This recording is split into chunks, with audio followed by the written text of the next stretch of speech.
আসসালামু আলাইকুম। সম্মানিত দর্শকবৃন্দ, সততা মিডিয়া ডাবল ওয়ানের পক্ষ থেকে সকলকে স্বাগত জানাচ্ছি। যে যেখান থেকে ভিডিওটি দেখছেন সবাই ভিডিওটি শেয়ার করবেন। আমরা জানি স্বৈরাচার পতন হয়েছে, বাংলাদেশ মুক্ত হয়েছে, দেশ নতুনভাবে স্বাধীন হয়েছে। ছাত্র জনতা অসংখ্য লাশের বিনিময়ে এই দ্বিতীয় স্বাধীনতা অর্জিত হয়েছে বাংলাদেশে।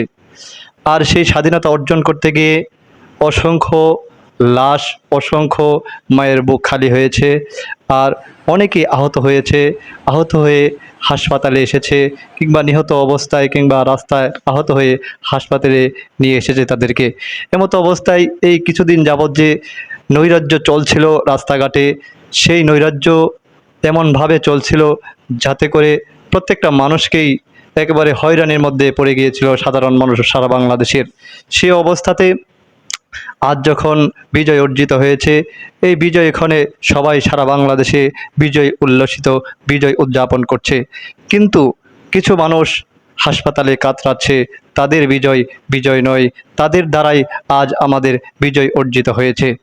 আমরা এখন আছি মহেশপুর থানা স্বাস্থ্য কমপ্লেক্সে। সেখানে আমরা জানতে চাচ্ছি যে এখানে আন্দোলনের শুরু থেকে কিভাবে এখানে আহতরা আসছিলেন, কি পর্যন্ত আহতরা এসে এখানে জড়ো হয়েছিলেন, তাদের চিকিৎসা কিভাবে হয়েছিল। একজন এখানে আছে স্টাফ, তাদের কাছে জিজ্ঞাসা করব।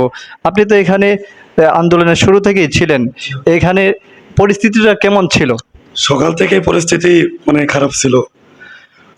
আজ পর্যন্ত টোটাল মনে হয় 50 থেকে 60 জন আসছে। আমরা সারাক্ষণ সেবাই ব্যস্ত। এর ভিতরেও আরো মারামারি তো আছে, ছাত্র আন্দোলনের মারামারি আছে। পাশাপাশি এখনো মনে হয় 2টা থেকে এখন কয়টা বাজে, 7টা বাজছে আর কি। এর ভিতরে আজকে মনে হয় আমরা 40 জনকে ভর্তি করেছি। সব কিন্তু এই আন্দোলনের ভিতরে মারামারি, দেশ ঝামেলা নিয়ে এগুলো মারামারি কারণে। সম্মানিত দর্শকবৃন্দ, শুনতে পাচ্ছেন, দেখতে পাচ্ছেন মর্মান্তিক কথা, যে বিভিন্ন এই আন্দোলনের সাথে সম্পৃক্ত ছিল অনেকেই, তাদেরকে আহত করেছে পুলিশ বাহিনী। নিরহভাবে নিরস্ত্র ছাত্রদের উপর, জনতার উপর গুলি চালিয়েছিল। সেইভাবে আহত হয়ে এই হাসপাতালে ভর্তি হয়েছিলেন। অসংখ্য রোগী ভর্তি হয়েছিলেন এবং তাদেরকে সেবা দিতে হিমশিম খাচ্ছিলেন এই এই স্বাস্থ্য কমপ্লেক্সের চিকিৎসকরা।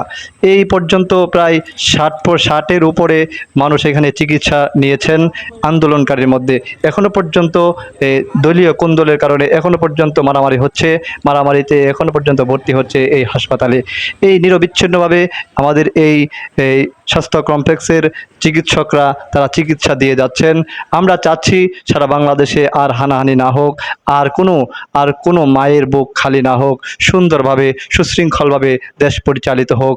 আমরা সেটাই চাই এবং এই এলাকার সবাই চায় যাতে করে আর কোনো নৈরাজ্য সৃষ্টি না হয়। যেভাবে দুর্নীতি, দুঃশাসন কায়েম হয়েছিল, সেই দুঃশাসন থেকে বাংলাদেশ মুক্তি পেয়েছে, সারা বাংলাদেশের মুক্তিকামী জনতা মুক্তি পেয়েছে।